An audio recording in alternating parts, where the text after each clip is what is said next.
Hello all, నేను మీ Aruna. Welcome back to my channel. మీరు ఎప్పుడైనా ఇలా ట్రై చేశారా తలకాయ కర్రీని? అందులో ఎగ్స్ వేసి చక్కగా స్పైసీ కర్రీ ఎలా చేయాలో చూద్దామా? దానికి ముందుగా ఇలా తలకాయ కూరని 2-3 సార్లు శుభ్రంగా కడుక్కోవాలండి. మనం బయట నుండి తెచ్చే ఏ నాన్ వెజ్ ఐటెం అయినా 2-3 సార్లు చక్కగా శుభ్రంగా అయితే కడుక్కోవాలి. దానికి తగ్గ నేనైతే 2 ఆనియన్స్ అయితే తీసుకున్నాను, పచ్చిమిర్చి, అల్లం వెల్లుల్లి పేస్టు, 2 టమాటా అయితే వేయాలండి. గ్రేవీలా ఉంటుంది, బాగుంటుంది. కొత్తిమీర అండ్ పచ్చి కరివేపాకు, ఉప్పు, కారం, పసుపు, గరం మసాలా, 3 గుడ్లు అయితే నేను ఉడకపెట్టి తీసుకున్నానండి. ఫస్ట్ కొంచెం వెడల్పాటి నాన్ స్టిక్ ప్యాన్ అయితే బాగుంటుందండి ఈ కర్రీకి. ఆయిల్ వేసి ఫస్ట్ గుడ్లు అయితే వేపుకోవాలి.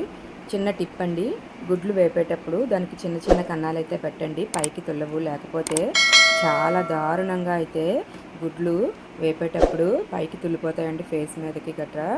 చాకుతో కానీ ఫోక్తో కానీ చిన్న చిన్న కన్నాల్లా పెడితే అవి పైకి అయితే తుల్లవు.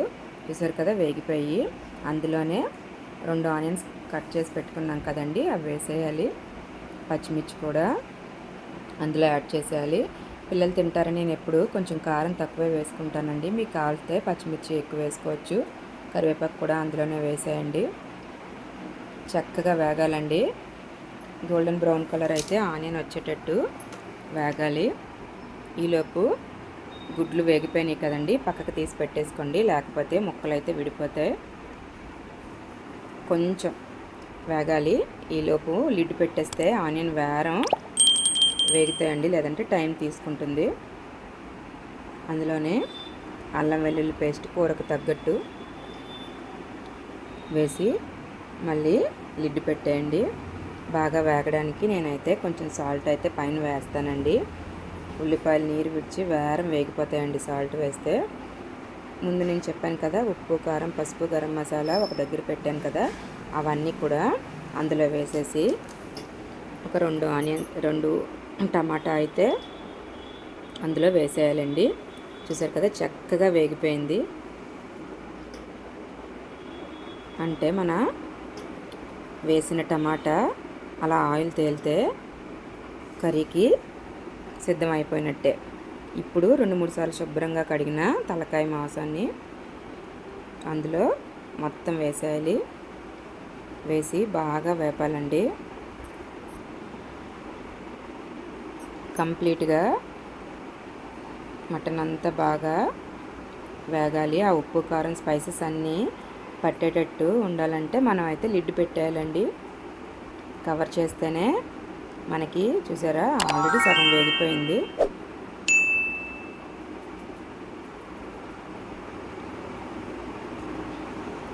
వావ్, స్పైసీగా తలకాయ మాంసం ఎంతమందికి ఇష్టమో కింద కామెంట్ చేయండి.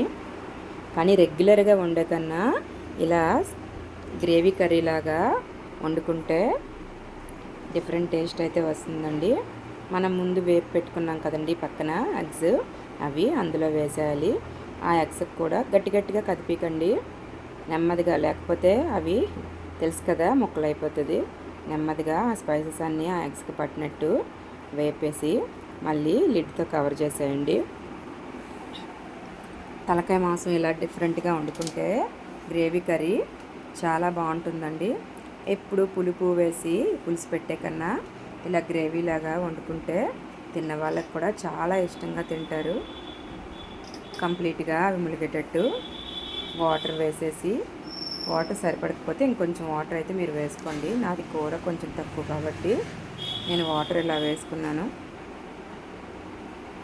కంప్లీట్గా లిడ్ పెట్టేయండి. చూసారా, బాయిల్ ఆల్రెడీ స్టార్ట్ అయింది. ఎంత చక్కగా ఉడికిపోతున్నదో. ఒకవేళ కర్రీ కొంచెం గట్టిగా కానీ మీకు అనిపిస్తే ఇదే కర్రీ కుక్కర్లో కూడా పెట్టేసుకోవచ్చండి, టైం సేవ్ అవుద్ది. కానీ నాదైతే కొంచెం కర్రీ మెత్తగానే ఉంది, అందుకని నేను ఇలాగా వండేసానండి కళాయిలో. ఆల్మోస్ట్ దగ్గర పడిపోయినట్టేనండి. ఇలాంటి స్టేజ్లో బ్రెయిన్ అది కొంచెమే ఉంది కాబట్టి నేను స్పెషల్గా ఏం వండలేదు. అందులోనే ఒక పక్కకి చిన్న స్పేస్ ఇస్తూ ఆ బ్రెయిన్ అందులో వేసేయండి.